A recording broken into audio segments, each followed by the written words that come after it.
చందమామ. చందమామ అంటే ఎవరికి ఇష్టం ఉండదు చెప్పండి. ఎక్కడో చదివాను.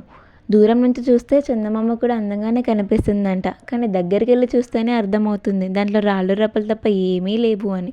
కానీ చందమామ అనుకుంటుందంట, నాలో రాళ్ళు రప్పలు తప్ప ఏమీ లేవు. నాకు కనీసం సొంతంగా ప్రకాశించే తెలివి కూడా లేదు. అసలు నన్ను ఎవరైనా ప్రేమిస్తారా అని.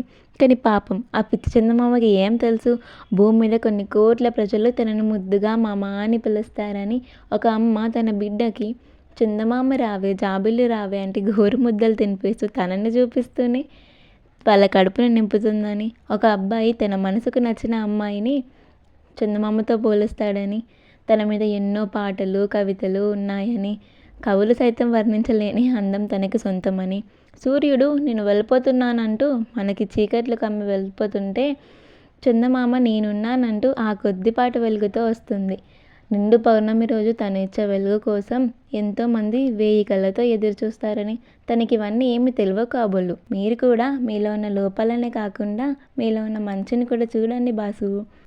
చిన్నప్పుడు వేసవి కాలంలో డాబా మీద ఆ చందమామను చూస్తూ పడుకుంటే అసలు ఆ హాయే వేరు కదా. అసలు ఆ రోజులే తిరిగి రావు. మీకు కూడా చందమామతోటి ఏదో ఒక అనుబంధం ఉండే ఉంటుంది కదా. ఆ కథ ఏంటో కామెంట్స్లో తెలపండి. అలాగే నా ఛానల్ని లైక్ చేసి షేర్ చేసి సబ్స్క్రైబ్ చేసుకోండి. Thank you.